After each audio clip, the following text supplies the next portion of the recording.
ওগো, পাত্রপক্ষ তো আমাদের মেয়েকে পছন্দ করেছে। আর কিছুদিনের মধ্যেই মেয়েকে ওরা বউ করে তুলে নিয়ে যাবে। এখন তুমি কি করবে গো? মেয়ের বিয়ের আয়োজন তো করতে হবে নাকি? সেটাই তো ভাবছি গিন্নি। আমি বাজারে ডিম বিক্রি করে যে কটা টাকা পাই, সেই টাকা দিয়ে তো আর মেয়ের বউ ভাত করা সম্ভব না। সেখানে আবার অনুষ্ঠান তো অনেক দূরের কথা। এখন তাহলে কি করবে গো? এত সুন্দর একটা পাত্রকে হাতছাড়া করে ফেলবে? না গিন্নি, পাত্রকে তো আর হাতছাড়া করতে পারি না, কিন্তু বিয়ের যে আয়োজন অনুষ্ঠান সেগুলো আমি কিভাবে করব সেটাই তো বুঝতে পারছি না। এদিকে বাজারে মাছ মাংসের তো মেলা দাম। অত দাম দিয়ে মেয়ের বিয়ের অনুষ্ঠান কিভাবে করব কিছুই মাথায় ঢুকছে না। ওগো, আমি তোমাকে বলি কি শোনো, বাজারের রুস্তম কসাইয়ের কাছে যাও, তাকে বলো আমাদের মেয়ের বিয়ের জন্য যেন কিছু মাংস বাকিতে দেয়, পরে তুমি ডিম বিক্রি করে সেই টাকা পরিশোধ করে দিবে। আরে বাহ, কথাটা তুমি মন্দ বলনি তো। কিন্তু রুস্তম কসাই কি আমাকে বাকিতে মাংস দেবে? কেন দিবে না শুনি? তোমার যে ডিমের ব্যবসা আছে, ওই ডিম বিক্রি করে তুমি তার বাকি টাকা পরে পরিশোধ করে দিবে। দেখবে সে তোমার কথা ফেলতে পারবে না। তুমি এত করে যখন বলছো, তখন একবার গিয়েই দেখি। যদি কাজ হয় তাহলে মেয়ের বিয়েটা বড় একটা অনুষ্ঠান করেই দিতে পারবো।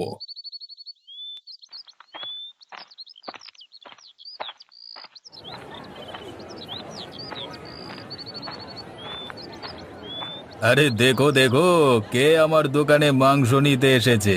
তো যতীন বাবু, তোমার ওই ডিমের দোকান কেমন চলছে? নিশ্চয়ই ভালো। তাই তো মাছ ছেড়ে মাংস নিতে এসেছো দেখছি। আরে না না রুস্তম ভাই, আমি তোমার কাছ থেকে মাংস নিতে আসিনি। আমি এসেছি তোমার কাছে একটা সাহায্য চাইতে।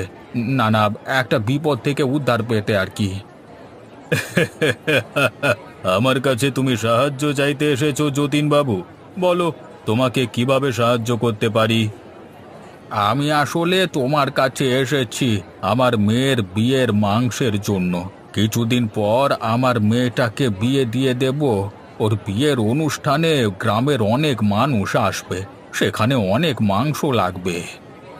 সে তো ভালো কথা যতীন বাবু।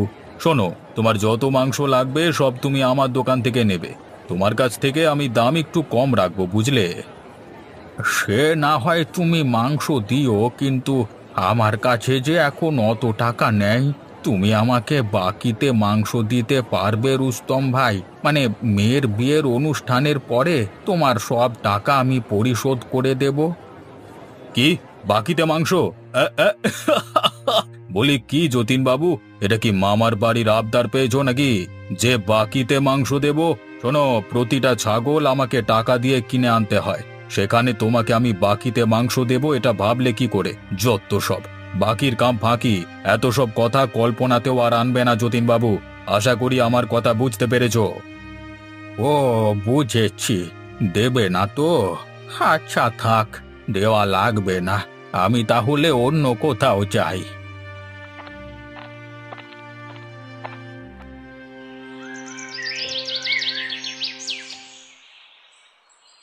হ্যাঁ গো, মেয়ের বিয়ের অনুষ্ঠানের মাংস জোগাড় করতে পেরেছো?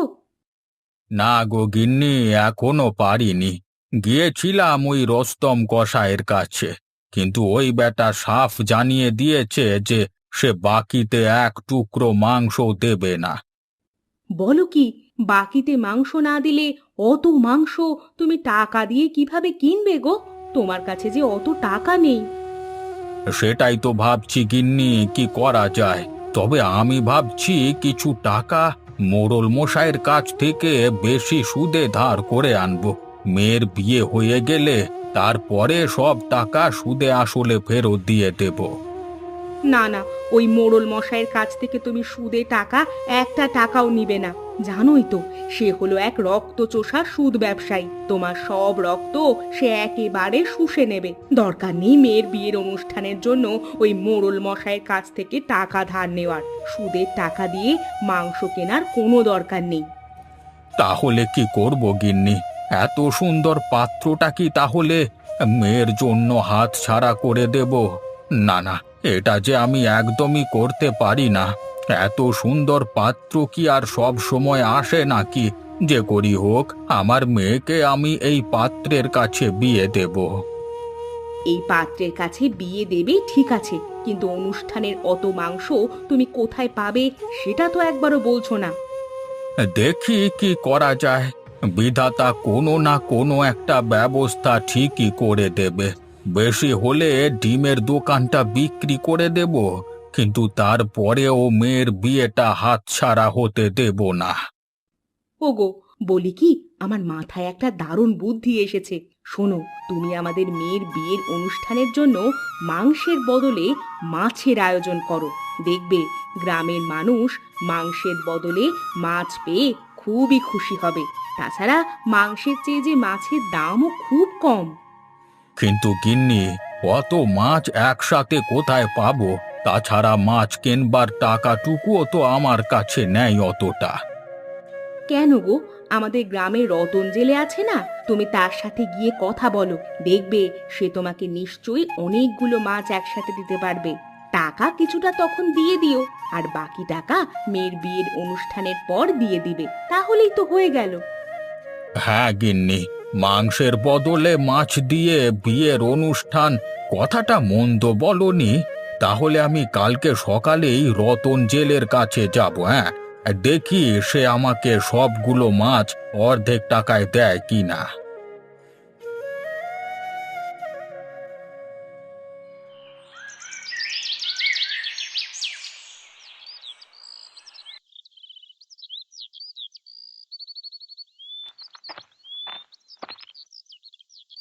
আরে যতীন বাবু যে, তা এত সকাল সকাল এই নদীর পাড়ে কি করতে এসেছেন?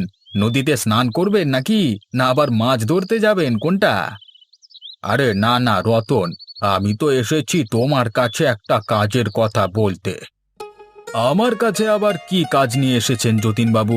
আমি তো আর ওই ডিম আর মুরগি কোনোটার সাথেই জড়িত নই। তাহলে আমাকে আবার কি জন্য দরকার হলো বলুন তো? আসলে রতন শোন, কয়েকদিন পর আমার মেয়েটার বিয়ের অনুষ্ঠান। তা আমি ভাবছি এবার মেয়েটার বিয়ের অনুষ্ঠানে মাংসের বদলে মাছ দেব। আর তাই তোমার কাছে মাছের অর্ডার দিতে এসেছি। আরে যতীন বাবু, এসব কি বলছেন আপনি? আপনি আমার কাছ থেকে মাছ নেবেন, এটা তো আমার জন্য সৌভাগ্য। তা বলুন, আপনি কতজন মানুষের আয়োজন করেছেন আর কতগুলো মাছ আপনার প্রয়োজন? আরে দাঁড়াও দাঁড়াও, আমি তোমার কাছ থেকে যেই মাছ নেব তার অর্ধেক দাম এখন দিতে পারবো, আর বাকিটা কিন্তু বিয়ের অনুষ্ঠানের পরে দেব, বুঝলে? কেন, বাকি টাকা আবার বিয়ের পরে দেবেন কেন যতীনবাবু? আসলে আমার এখন ডিমের ব্যবসাটা অতটা ভালো চলছে না। প্রতিদিন যে ডিমগুলো দোকানে বিক্রি হয়, ওতে আমার আসল টাকাটাই উঠে আসতে কষ্ট হয়। তবে মেয়ের বিয়েটা শেষ হলে তোমার সব টাকা আমি পরিশোধ করে দিতে পারবো। না না যতীনবাবু, মাছের পুরো টাকাটাই আমাকে সাথে সাথেই দিতে হবে, নয়তো আমি আপনাকে এতগুলো মাছ বাকিতে দিতে পারবো না। আমাকে মাফ করবেন যতীনবাবু। থাক রতন, যদি তুমি দিতে না পারো তাহলে আমি আর জোর করব না। আমি তাহলে যাই, কেমন?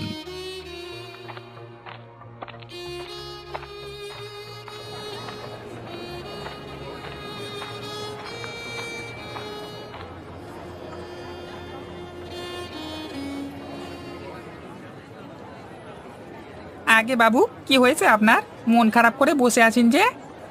আরে কিছুই হয়নি, এমনিতেই মনটা আজকে খুব একটা ভালো নেই।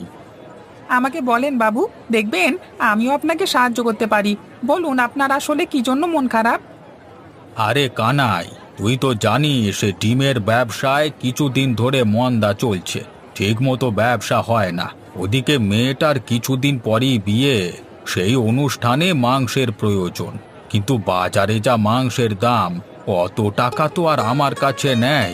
তাই গিয়েছিলাম বাকিতে রোস্তম কসাইয়ের কাছে মাংস কিনতে, কিন্তু বেটা আমাকে বাকিতে নাকি এক টুকরো মাংস দেবে না।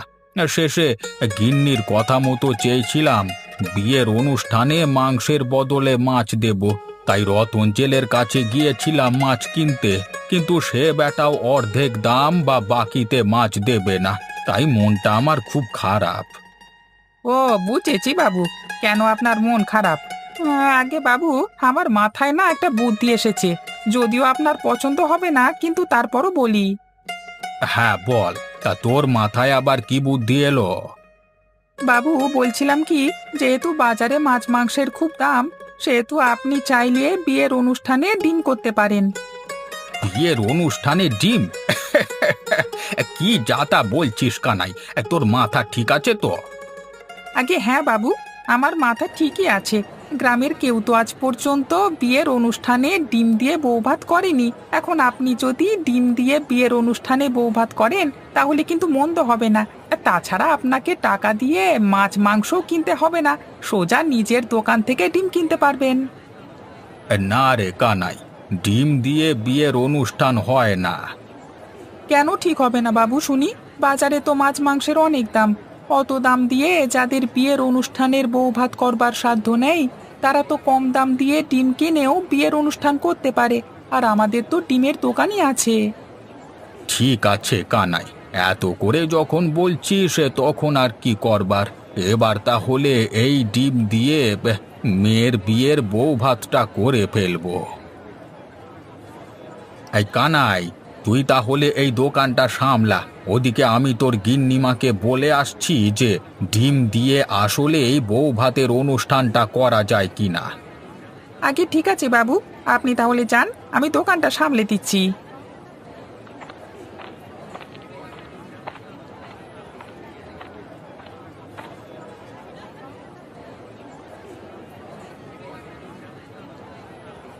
ডিম দিয়ে আবার কি বউ ভাতের আয়োজন? গ্রামেই প্রথম খাচ্ছি। হ্যাঁ, সে যা বলো ভাই, ডিম দিয়ে বউ ভাত খাওয়ার মজাই কিন্তু অন্যরকম। এতদিন বিয়ের অনুষ্ঠানে মাছ মাংস খেতে খেতে মুখটাও একেবারে তেতো হয়ে গিয়েছিল। আজ এই প্রথম বিয়ের অনুষ্ঠানে ডিম দিয়ে বউ ভাত যেন পুরনো স্বাদটা ফিরিয়ে নিয়ে এলো। আহা আহা! হ্যাঁ ভাই, মন্দ বলনি, ডিম দিয়ে বউ ভাত যে আসলেই খুব মজার হয়েছে। হ্যাঁ, আরে খানাই, তুই তো পুরো ফাটিয়ে দিয়েছিস। হ্যাঁ, তোর কথা মতো মেয়ের বিয়ের অনুষ্ঠানে ডিম দিয়ে বউ ভাত করিয়েছি, আর দেখ গ্রামের মানুষ কি পছন্দ করে ডিম ভাত খাচ্ছে। আগে হ্যাঁ বাবু, আমি তো আপনাকে প্রথমেই বলেছিলাম, গ্রামের সবাই মাছ মাংস দিয়ে বিয়ের অনুষ্ঠান খেতে খেতে একেবারে তপ্ত হয়ে গেছে। এখন বিয়ের অনুষ্ঠানে ডিম ভাত পেয়ে খুবই খুশি মনে পেট ভরে খাচ্ছে।